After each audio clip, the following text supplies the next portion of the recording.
예수님께서는 가버나움이라는 지역 어느 집에 머무시게 됩니다. 그 수문을 듣고는 많은 사람들이 모여들죠. 얼마나 많은 사람들이 모여들은가 보니까 문 앞까지도 들어설 자리가 없었다고 말하고 있어요. 예수님께서는 그들에게 도를 말씀하셨다 기록하고 있습니다. 예수님께서는 하나님의 나라에 대해서 수많은 군중들에게 가르치시고 선포하고 계셨던 것 같습니다. 그 가운데 한 중풍병자가 있었어요. 중풍병이란 뇌혈관이 막히거나 터지면서 뇌에 혈액 공급이 중단되어 발생하는 병, 이렇게 정의하고 있습니다. 이 중풍병의 대표적인 증상이 무언가 하고 보니까 반신마비 또는 언어장애, 이러한 증상을 보인다고 합니다. 오늘 본문의 중풍병자는 침상에 눕혀서 다른 사람들의 힘에 의지해 온 것으로 보아서 마비 증상이 매우 심각했던 것 같습니다. 그런데 여러분, 이 네 사람은 군중들에 가로막혀서 예수님께로 나아가기가 쉽지 않았어요. 그래서 그들이 선택한 방법이 무엇이었습니까? 예수님께서 계신 집안에 지붕을 뚫고 침상을 달아 내리는 것이었어요. 당시 가버나움의 가옥의 지붕은 평평한 구조를 갖고 있습니다. 그래서 지붕 위에서 휴식도 취하고 기도도 하고 그랬어요. 베드로도 옥상에서 기도하는 가운데 환상을 보았잖아요. 그렇죠, 여러분? 그리고 당시 집을 만드는 재료는 지금의 것과는 다르죠. 지금처럼 시멘트, 모래, 물 등을 혼합해서 사용하지 않았습니다. 지붕의 큰 틀은 나무로 만들었고요. 그 위에 갈대로 만든 멍석, 나뭇가지들, 그리고 말린 진 흙을 덮어서 지붕을 만들었어요. 그러니 우리가 생각하는 것처럼 어렵지 않게 지붕을 뜯어낼 수 있었던 것입니다. 그래서 그곳에 공간을 만들고 그곳에 침상을 달아 내린 것이죠. 여러분, 이 상황을 잠시 우리가 그러니까 멈춰놓고요, 이곳에 함께 있었던 사람들의 여러 반응들을 한번 생각해 보았으면 좋겠어요. 먼저 여러분, 그 집 주인의 마음은 어떠했을까요? 한마디로 여러분, 얼마나 당황스러운 일이에요? 네 사람과 중풍병자는 그 주인에게 허락을 득하지 않고 지금 지붕을 뜯어내고 있잖아요. 지금 법으로 따지자면 주거 침입죄를 저지른 것이에요. 이것은 여러분 3년 이하의 징역 또는 500만 원 이하의 벌금에 해당하는 부당한 행동을 한 것입니다. 그뿐인가요? 이들은 남의 집에 지붕을 뜯어낸 기물 파손죄에 해당하는 행동도 했죠. 또 그곳에는 여러분, 이 주인뿐만 아니라 수많은 무리들이 있었습니다. 이들은 어땠을까요? 이들은 각자 저마다의 이유와 목적을 가지고 예수님 앞에 나왔을 거예요. 오늘 본문 앞에 내용들을 쭉 확인해 보시면 여러분, 예수님께서 각종 병이 든 사람들을 고치셨다. 많은 귀신을 내어 쫓으셨다. 베드로의 장모죠. 그 장모님의 열병을 고치셨다. 이렇게 언급하고 있거든요. 이로 보아서 대부분의 수많은 군중들은 아마도 이런 동일한 목적을 가지고 나왔을 것 같습니다. 그래서 여러분, 그들은 어쩌면 하나님 나라에 대한 가르침의 시간이 얼른 끝나기를 애타게 기다렸을지도 모르겠어요. 그래야 어서 자기 자신들의 원함과 바램을 아뢰고 해결받을 수 있기 때문에 그렇습니다. 그런 마음을 갖고 있었던 그 수많은 군중들은 이 네 사람과 중풍병자가 불청객으로 여겨졌을 거예요. 자신들의 원함과 바램을 이루는 데 있어서 장애물, 방해꾼이라고 생각했을 것입니다. 이것은 마치 여러분, 예수님도 믿지 않는데 초코파이 먹고 싶어서 종교 행사에 참여하는 신병과도 같죠. 빨리 끝나고 내가 그렇게 먹고 싶었던 초코파이 얼른 먹어야 되는데 그날따라 설교가 길어지는 거예요. 덧붙이자면, 한마디 더 하자면, 그러므로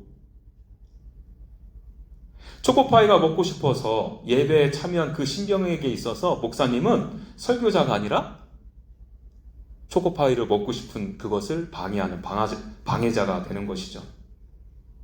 여러분, 이번에는 중풍병자를 들고 온 네 사람에 대해서도 한번 생각해 보겠습니다.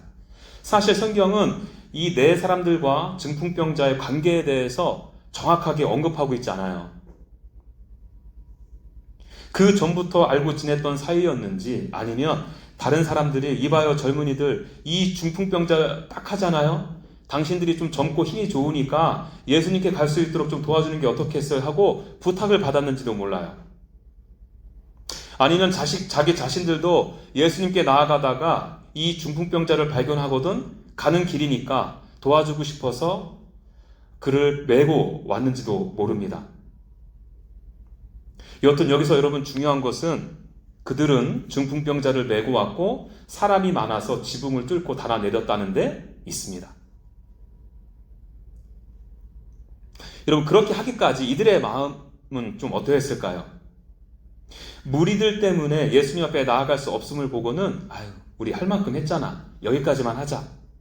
이 중풍병자를 도와준 것이 소문이라도 나면 우리들의 평판도 안 좋아질 거야. 이 커뮤니티에서 우린 도저히 살 수 없어. 지붕을 뜯어내자고? 그 후에 이 지붕에 대한 보상은 어떻게 해주려고? 나 적금 깨야 돼. 나도 예수님께 구할 게 있는데 가르침을 방해했다고 미운털이 박혀서 예수님께서 내 소원을 들어주지 않으면 어떻게 해? 하는 생각들, 고민들, 갈등들이 있었을 거예요. 그러지 않았겠어요, 여러분? 그럼에도 그들은 지붕을 뚫고 중풍병자를 기어이 달아내렸어요. 이 행동은 적어도 그들의 고민, 갈등보다는 이 병자를 고치고자 하는 마음이 훨씬 컸기 때문이에요. 중풍병자는 어떠했을까요? 마음대로 움직일 수도 없어요. 말하고 싶은데 말도 제대로 못해요. 그동안 몇 해 동안 중풍병을 앓았는지는 모르겠지만 그 병을 고치고자 얼마나 애썼겠습니까? 용하다는 의원도 찾아보고요. 민간요법도 해보고요. 그렇게 애쓰고 노력했는데 병세는 호전되지 않은 거예요. 그 상황 자체가 그에게 있어서 얼마나 절망스러운 상황이었겠습니까? 그리고 여러분 당시 유대인의 사회 안에서는 중풍병자에 대한 시선이 곱지 않았거든요. 하나님께서 오죽하시면 저렇게 치셨을까 하고 하나님의 저주를 받았다 생각했어요. 중풍병을 앓고 있는 것 자체도 그것을 안고 가는 것도 힘든데 이 사회적 통념이라는 가시에 찔려서 얼마나 많은 상처와 그에게 아픔이 있었겠습니까? 이런 가운데 예수님께서 나병 환자를 고치셨대, 열병을 고치셨대, 귀신을 내어 쫓으셨대 이런 소문이 들린 것입니다. 마음 같아서는 예수님 저 좀 고쳐주세요 하고 예수님 앞에 나아가고 싶었겠죠. 큰 소리로 외치고 싶었겠죠. 그러나 그는 하나님 앞에 예수님께 나아갈 수도 소리 지를 수도 없었어요. 그러한 그들에게 자신을 도와주겠다는 사람이 나타나게 된 것입니다. 얼마나 고마워요? 침상에 몸을 누인 채 네 사람의 도움을 받아 예수님 앞에 나아가게 된 것입니다. 그런데 좀 전에 말씀드렸던 것처럼 수많은 사람들로 인해서 더 이상 나아갈 수 없게 된 거예요. 여기까지인가 보구나. 이게 최선인가 보구나. 어쩔 수 없지. 하고 그만 멈추고 싶었을 것입니다. 본인 입장에서는 뭐라도 해서 낫기를 원했겠죠. 그런데 여러분, 이 네 사람들에게 더 이상 저 좀 어떻게 해달라고 부탁하기가 힘든 상황이잖아요. 또 이 네 사람이 중풍병자님 지붕으로 가면 뚫어내릴 수 있을 겁니다. 이렇게 제안을 했더라도 그럽시다 하고 선뜻 동의하기도 쉽지 않았을 거예요. 사람이라는 게 그렇잖아요. 지금까지 호의를 베풀어 준 것도 감사하고 고마운 일인데 여기서 더 힘들게 지붕을 뚫고 내리자고 뭔가를 요구하는 것 자체가 어렵지 않겠습니까? 그리고 좀 전에 말씀드린 것처럼 이 결정은요, 여러분, 비난과 손가락질을 감수해야 했어요. 지붕을 뜯어낸다는 것이 일반적이고 상식적인 행동은 아니었으니까요. 지금 이 중풍병자는 이미 바람 앞에 촛불과도 같은 존재입니다. 상한 갈대와도 같은 존재였어요. 그 와중에 지붕을 뜯어내게 되면 완전 꺼질 수도 꺾일 수도 있는 인생이었던 거예요. 그럼에도 이 중풍병자는 네 사람의 도움을 받아서 예수님 앞에 달려집니다. 이는 중풍병을 고치고자 하는 절박함과 의지가 얼마나 강했는지를 보여주는 것이죠. 이번에는 예수님의 반응도 한번 살펴보겠습니다. 예수님 좀 전에 도를 가르치셨다고 했잖아요. 하나님 나라가 무엇인지, 하나님 나라의 특성에 대해서 가르치고 계셨을 거예요. 한참 하나님의 나라는 하시면서 도를 가르치고 계시는데 지금 지붕 위에서 지붕 뜯기는 소리가 들리는 거예요. 지붕에서 흙먼지가 날리기 시작하고요. 그 잔해들이 뚝뚝 떨어지기 시작해요. 그러면서 이 네 사람들이 야 균형 잘 잡아. 거기 너무 기울어져 있잖아. 자 조심해서 내려야지 하는 소리가 들리면서 지붕에서 침상이 서서히 내려옵니다. 그것을 바라보는 군중들이 저거 뭐 하는 거야? 하며 웅성대기 시작했을 거예요. 예수님의 입장에서 오늘 가리키고자 했던 그 목적 완전히 폭삭 망한 거예요. 그러나 여러분, 예수님은 오히려 이 황당한 해프닝을 가지고 하나님 나라에 대한 설명을 위한 교보제로 삼고자 하십니다. 여러분, 지금처럼 이 상황처럼 그 수많은 무리들의 군중들의 이목이 집중되는 경우도 드물지 않겠어요? 좀 어수선하긴 하지만 뚫린 지붕으로 햇빛이 비추이는 자연 조명과 함께 예수님과 이 네 사람 그리고 중풍병자에게 모든 이목이 집중되었을 거니까요. 여러분, 그때 예수님께서 하신 말씀이 바로 5절 말씀입니다. 다 같이 읽어볼까요? 시작.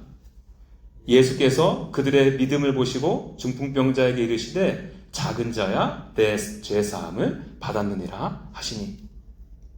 여기 보니까 작은 자야라는 표현이 있습니다. 예수님께서 그 중풍병자를 보고서 부르는 말이에요. 또 다른 번역의 성경을 보면요, 이 번역을 어떻게 했냐? 아들아, 얘야, 이렇게 번역해 놓았습니다. 그러니까 여러분, 예수님께서는 이 중풍병자를 사회적인 약자, 소외받은 자, 작은 자로 보신 것이 아니에요. 예수님의 가족으로 지금 부르고 계신 것입니다. 중풍병자를 따뜻하고 사랑이 가득한 말로 지금 부르시고 있다는 거예요. 그리고 이어지는 대답이 무엇입니까? 이 이어지는 대답 속에 우리가 예상하는 대답은 무엇이겠어요? 너가 그토록 원하던 중풍병을 낫게 해줄게. 왜 그렇죠? 중풍병자나 이 네 사람은 지금 그러려고 지붕 뚫은 거잖아요.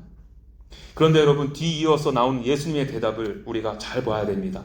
그 대답이 무엇이었습니까? 네가 죄사함을 받았다. 얘야, 나에게 너의 육체의 질병만 고쳐달라는 것은 너에게 정작 필요한 것이 무엇인지 모르는 거야. 나는 네가 얼마나 깊은 절망과 탄식 속에 살았는지 이미 다 알고 있어. 너의 몸 내가 지켜줄 거다. 그러나 그 이전에 너에게 정말 중요한 것이 무엇인가 있다. 그것이 바로 네가 죄인이라는 진리를 인식하는 것이다. 그리고 죄사함을 받아야 한다는 것을 깨닫는 것이다. 이 말씀을 해주시고 계신 것입니다. 여러분, 중풍병자는 중풍병만 나을 수 있다면 얼마나 좋을까? 이제 나는 더 이상 불행하지 않을 거야. 내가 하고 싶은 거 다 하고 말하고 싶은 거 다 하고 행복하게 살 수 있을 거야 하는 생각으로 예수님 앞에 나왔던 겁니다. 자신의 행복의 근원적인 문제를 중풍병으로 본 것이에요. 그러나 예수님의 관점은 달랐어요. 중풍병자의 가장 근원적인 문제는 중풍병이 아니라 죄의 문제라 보신 것입니다. 팀 켈러 목사님은 이 지점에서 어느 칼럼 기자 일화를 소개합니다. 신티아 하이멜이라는 칼럼 기자인데요. 이 기자는 알려지지 않은 배우들을 많이 알고 있었대요. 그 배우들은 하나같이 무명 시절에 내가 유명해지면 정말 행복해질 거야 라는 소망을 갖고 열심히 접식 닦고 영화표를 팔았다고 합니다. 그렇게 고생해서 우여곡절 끝에 유명한 배우가 되었습니다. 자신의 소망을 이루었으니 행복하고 기쁨이 넘치는 삶을 살아야 되지 않겠습니까? 그러나 이 기자는요, 그러한 그들의 모습 속에서 짜증과 불안과 우울증을 보게 되었대요. 유명해지기 전보다 더 불행해진 것입니다. 하이멜이 그 배우들의 모습을 보면서 이렇게 썼어요. 그대로 읽어드릴게요. 인기 연예인들이 불쌍하다. 그들은 한때 더없이 유쾌한 사람들이었다. 하지만 지금 그들이 느끼는 분노는 엄청나다. 그들은 인기를 갈망했다. 그리고 그 명성을 얻기 위해 일했고 밀어붙였다. 그리고 나서 그 결과들이 어땠는지 좀 들어보세요. 유명해진 다음 날 아침 그들 모두는 더 높은 인기를 원했다. 그들이 추구하던 거대했던 것, 모든 문제를 해결해 줄 인기, 살맛나게 살 무엇, 성취감과 행복을 안겨줄 어떤 일이 일어났다. 그러나 변한 것은 아무것도 없었다. 환상이 깨어졌으므로 마음은 쓸쓸하고 견딜 수 없게 되었다. 하이멜은 이 글을 마무리하면서 결론격으로 이렇게 마지막에 써내려가고 있습니다. 내 생각에 하나님은 사람에게 심한 장난을 치고 싶을 때에 그의 커다란 소원을 이루어주시는 것 같다. 여러분, 우리는 여기서 하이멜의 놀라운 통찰을 보기도 하고 하나님에 대해서 심각하게 오해하고 있는 것도 발견하게 됩니다. 하이멜은 인간이 원하는 것을 얻는다 해서 결코 인간이 궁극적인 행복을 가질 수 없다는 것을 배웠어요. 그런데 하나님께서 장난치시는 분이다라는 것은 오해죠. 하나님께서 한 영혼을 얼마나 귀히 존귀히 여기시는데 소중히 대하시고 사랑하시잖아요. 그렇게 소중하고 사랑하는 영혼을 하나님께서는 하나님 안에서 참 행복을 되찾고 누리기를 원하시죠.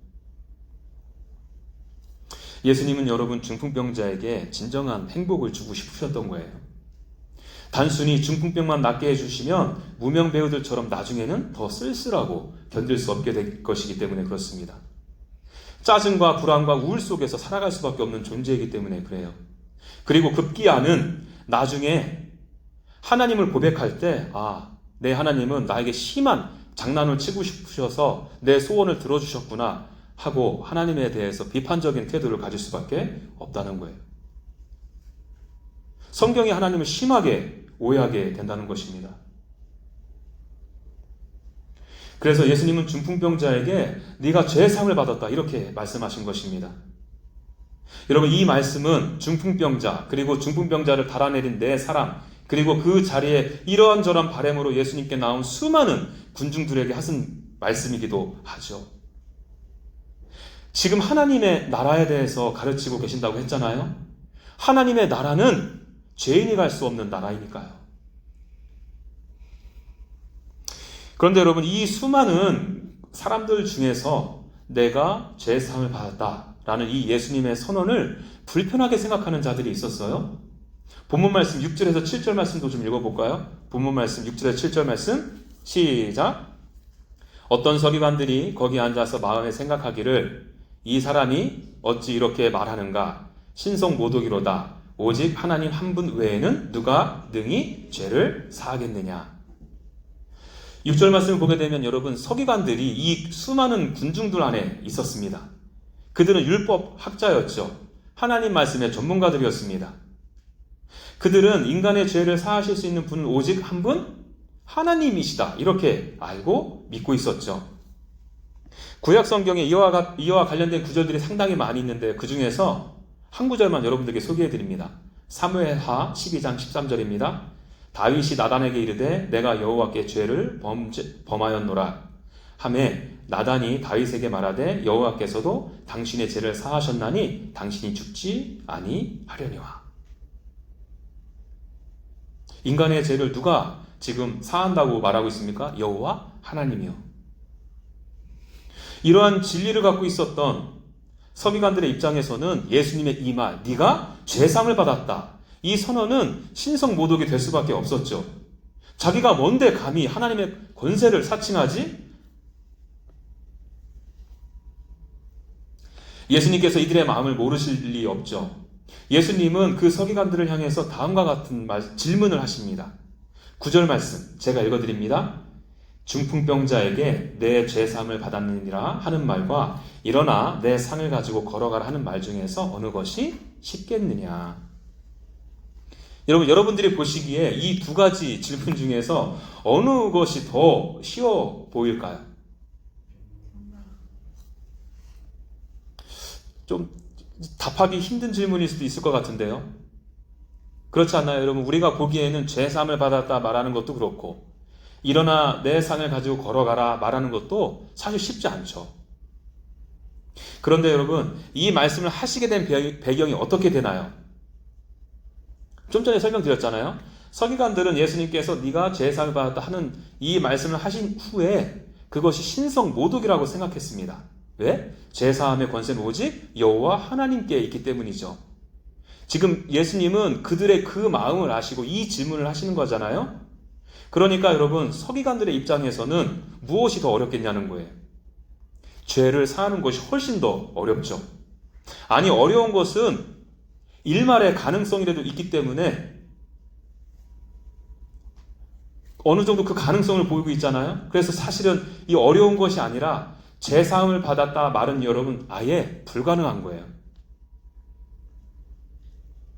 서기관들은 이 질문을 듣고는 아니 이걸 질문이라고 합니까? 당연히 죄사함을 받았다 하는 것이 어렵죠. 아예 불가능하니까요. 이러한 생각을 가지고 있던 서기관들을 향해서 예수님께서는 중풍병자에게 이렇게 말씀하시죠. 11절입니다. 내가 내게 이르노니 일어나 내 상을 가지고 집으로 가라. 그리고 이 말씀을 하신 목적이 10절에 나와요. 인자가 땅에서 죄를 사하는 권세가 있는지를 너희로 알게 하려 하노라. 그럼 어떤 흐름인지 이해되시죠? 예수님은 서기관들이 죄사함을 받았느니라 말하는 것, 이것이 어렵다 말할 것을 예수님께서는 아셨죠. 그들의 입장에서 그것은 하나님의 권세니까요. 그러나 예수님은 예수님께도 그 권세가 있음을 증명해 보이고 계신 것입니다. 어떻게 해요? 중풍병자가 침상에서 일어나 상을 가지고 집으로 가는 것을 통해서요. 이 병고침을 통해서 중풍병자의 죄가 사해졌음을 드러내는 것입니다. 이보다 더 확실한 증거가 어디 있겠습니까? 예수님은 그들에게 지금 이렇게 말씀하시는 거예요. 들어라 얘들아. 너희들이 여러분들이 생각하는 것보다 여러분들의 죄가 용서되는 것은 훨씬 더 어렵다. 나는 기적만 베푸는 사람이 아니다. 기적만 일으키는 사람은 누구나 상을 가지고 걸어가라 말할 수 있다. 그러나 죄를 사했다는 말은 나만이 할 수 있다. 이를 통해서 예수님께 죄사함의 권세가 있음을 명백히 드러내신 것입니다. 서기관들의 생각처럼 신성 모독이 아닌 것이에요. 예수님이 찬 신성을 가지신 하나님이시라는 것을 여실히 드러내는 것이죠. 여러분, 이 내용은 10절의 인자라는 표현에서 더욱 분명해집니다. 인자라는 표현이 다니엘서에서 기록되어져 있는데요. 척하면 척이라고 서기관들은 인자라는 표현을 듣자마자 다니엘서에서 나오는 인자라는 말을 떠올렸을 거예요. 그들은 율법학자였으니까요. 그 다니엘서 7장 13절 말씀 제가 여러분들에게 천천히 읽어드릴게요. 내가 또 환상 중에 보니 인자 같은 이가 하늘 구름을 타고 와서 옛적부터 항상 계신 이에게 나아가 그 앞으로 인도되매. 다니엘이 지금 어떤 환상을 본 내용을 기록하고 있어요. 그 내용이 무엇이에요? 인자 같은 이가 하늘 구름을 타고 와서 항상 계신 이에게 인도됩니다. 그리고 항상 계신 이가 인자 같은 이에게 뭔가를 주시는데요. 14절 말씀도 제가 읽어드립니다. 잘 들어보세요. 그에게 권세와 영광과 나라를 주고 모든 백성과 나라들과 다른 언어를 말하는 모든 자들이 그를 섬기게 하였으니 그의 권세는 소멸되지 아니한 영원한 권세요 그의 나라는 멸망하지 아니할 것이니라. 다시 한번 정리해 볼까요, 여러분? 항상 계신 이가 인자 같은 이에게 무엇을요? 권세, 영광, 나라. 이것들을 주셨다는 거예요. 그 나라의 모든 백성들이 인자 같은 이를 섬긴답니다. 인자 같은 이의 권세는 영원하고요. 그의 나라는 멸망하지 않는다 하십니다. 여러분, 여기서 인자 같은 이가 가리키는 분이 누구시겠습니까? 지금 예수님께서는 여러분 서기관들에게 내가 바로 너희들이 그렇게 훤히 알고 있는 다니엘서 7장 14절에 인자 같은 이이다. 내가 바로 하나님이며 하늘 영광 권세를 가진 자다. 그러므로 나에게 당연히 너희들의 죄를 사할 권세가 있다. 이렇게 말씀하신 것입니다. 그리고 여러분, 이 인자라는 표현은 마가복음에서 마가가 더 확장시켜서 그 의미를 담아내고 있습니다. 그것이 무엇인지 한번 또 살펴보죠. 마가복음 8장 31절을 여러분들께 읽어드립니다. 이 인자라는 표현이 무엇과 연결되는지 여러분들이 답해 보십시오. 인자가 많은 고난을 받고 장로들과 대제사장들과 서기관들에게 버림받아 죽임을 당하고 사흘 만에 살아나야 할 것을 비로소 그들에게 가르치시되. 이 말씀 하신 배경 다 아시잖아요. 베드로의 믿음의 고백을 들으신 후에 하신 말씀입니다. 인자와 무엇과 연결이 되나요? 또 마가복음 9장 31절, 이는 제자들을 가르치시며 또 인자가 사람들의 손에 넘겨져 죽임을 당하고 죽은 지 3일 만에 살아나리라는 것을 말씀하셨기 때문이더라. 또 마가복음 10장 45절이요.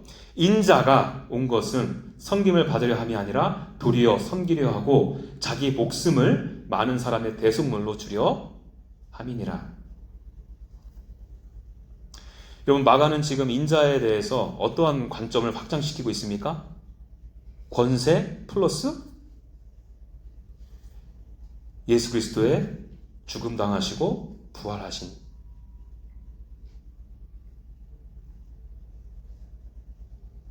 예수님은 인자로서 영원한 권세와 멸망하지 않는 나라의 왕이시죠. 그러나 예수님께서는 그들을 사랑하시는 그의 백성들을 그의 나라로 드리기 위해서 그의 권세를 기꺼이 사용하신다는 거예요. 어떻게 해요? 지극히 낮고 낮은 자가 되셔서 십자가를 지시고 부활하심으로요. 하나님의 권세와 영광은 영원 무궁하지만 인간으로 이 땅에 오셨습니다. 중풍병자와 같이 하나님께서 원하시는 대로 움직이지도 못하고 두 입술을 열어 하나님을 찬양하지도 못하는 죄인을 구원하시려 예수님은 스스로 죄가 되셨죠. 중풍병자는 자신이 원하지 않았지만 예수님께서는 자원하셔서 스스로 죄가 되셨습니다. 중풍병자는 그를 아끼고 사랑하는 자들에 의해 달아 내려졌지만 예수님께서는 사랑하시는 자들의 배반, 그들의 권력 유지를 위한 수단으로 십자가에 달리셨어요. 중풍병자는 자기 자신의 병을 낫고자 침상에 자신의 몸을 의지했지만 기대었지만 예수님은 죄인들을 살리고자 십자가에 못 박히셨죠. 중풍병자는 자기 자신의 병을 고치고 싶어서 자기 자신에게 임하는 비난과 조롱의 항복판으로 내려졌지만 예수님께서는 우리 인생의 영혼의 병을 고치시기 위해서 모든 수치와 조롱을 받으시며 십자가에 달리셨습니다.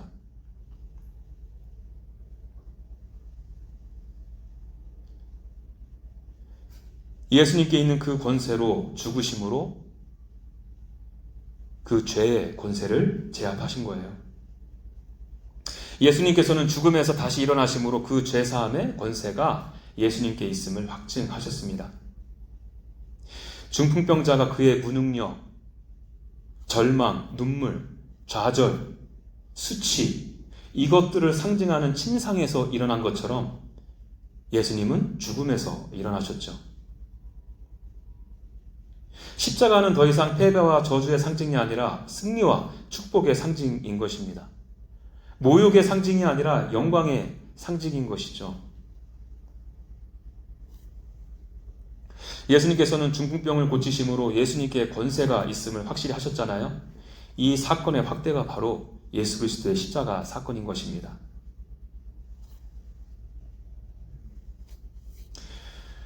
여러분, 인자 같은 이 예수 그리스도께로 나오시기 바랍니다. 중풍병자처럼 무명 배우들처럼 이것만 해결되면 행복해질 텐데 하는 생각을 넘어서 진정한 삶의 의미, 행복을 추구하시기 바라요. 그 삶의 의미, 그 행복은 하나님 나라에 속하는 것입니다. 그 하나님 나라에 내가 속할 수 있는 근거는 나의 어떠함 때문이 아니라 예수께서 지신 십자가, 그 십자가에서 지신 십자가 보혈 때문에, 그리고 죽은 자 가운데서 다시 사신 부활하심에 근거한다는 사실을 잊지 마십시오.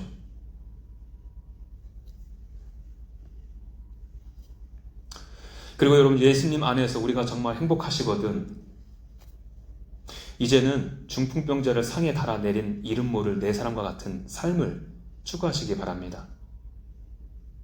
여러분, 오늘 본문에는 이 대조되는 두 부류의 사람들이 있어요. 한 부류는 서기관들을 포함한 수많은 군중들. 여러분, 이들은 어떻게 하면 예수님을 궁지에 몰아낼 수 있을까 하고 나왔죠. 이들은 죄사함보다는 자기 자신들이 원하는 것을 얻으면 행복하겠지 하고 나왔던 것입니다. 그들에게 있어서 이 네 사람은 중풍병자를 방해꾼으로 보았지만 실은 그들이 방해꾼인 것이에요. 예수님께로 가는 길을 가로막는 장애물인 것입니다. 요즘 교회에도 이런 군중들이 꽤 많죠. 그리스도께 헌신되지 않고 자신의 배를 채우려는 목회자들 참 많지 않습니까? 하나님을 섬긴다 하지만 결국 자기 자신의 배를 채우죠. 예수 그리스도가 누구신지 선포하는데 별로 관심이 없어요. 교인들을 오히려 율법주의자나 번영신앙인으로 키워내죠. 왜 그런 줄 아세요, 여러분? 그래야 내 자신의 배를 채울 수 있으니까요. 그래야 내 자신의 왕국을 건설해 나갈 수 있으니까요. 성도님들을 오히려 예수님께로 나아가는데 방해가 되는, 장애물이 되는 방해꾼, 장애물이 되는 것입니다. 여러분, 성도님들 중에서는 이런 군중들 없을까요? 교회 오는 목적, 신앙생활의 목적이 나의 원함과 바램을 이루는 데 있습니다. 그 원함과 바램을 이루기 위해 종교행위에 열심이죠. 자기 자신들이 만들어낸 신을 섬기고 있습니다. 여러분, 복음이 필요하신 그 분들이 그 모습을 보고는 하나님에 대해서 심각하게 오해하지 않겠습니까? 아까 그 신티아 하이멜처럼 성경의 하나님은 신자들 심하게 장난치시려고 그들에게 커다란 소원을 들어주시는군 할 겁니다. 왜요? 그들이 그토록 원하는 것을 얻었으면서 여전히 불행해하고 우울해하니까요. 전과는 전혀 다를 바가 없으니까요. 반면에 이름 모를 네 사람들을 보십시오. 그들은 중풍병자를 긍휼히 여겼습니다. 중풍병을 고치는 것에 대한 절박함과 간절함이 있었어요. 예수님께서 그들의 믿음을 보셨다 하잖아요. 그들은 여러 장애가 있었음에도 기어이 중풍병자를 매달아 내렸습니다. 여러분, 그들은 중풍병자의 겉모습을 보고 사회적 평판을 보고 판단하지 않았어요.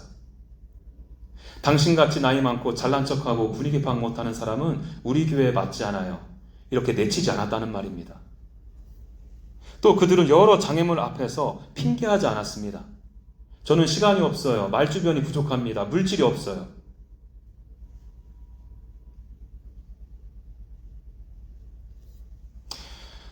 천하보다 귀하다 하는 한 영혼을 섬기기 위해 그들은 기꺼이 시간적, 물질적 손해, 더 나아가 사회적 평판이 낮아질 것도 감수하며 그 일들을 감당했다는 거예요.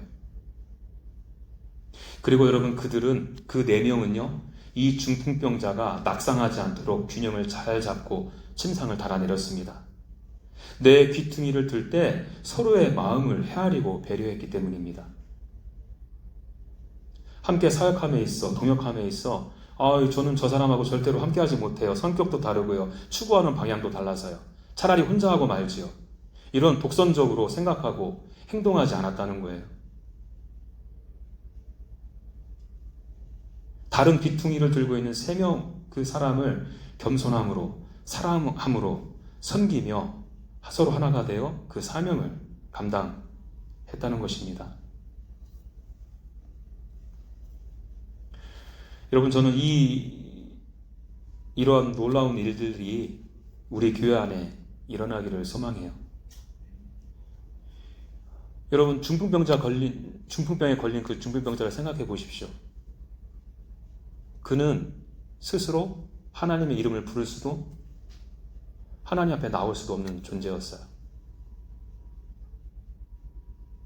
그런 그들에게 우리가 침상 들고 나가야 되지 않겠습니까?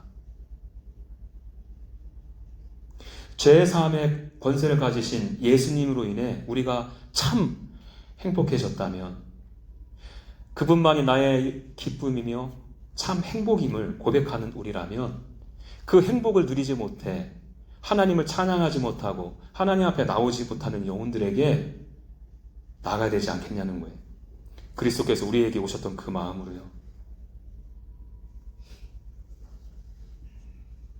바라기는 우리 교회가 그러한 우리 교회의 삶의 방향점이 되기를 간절히 소망합니다.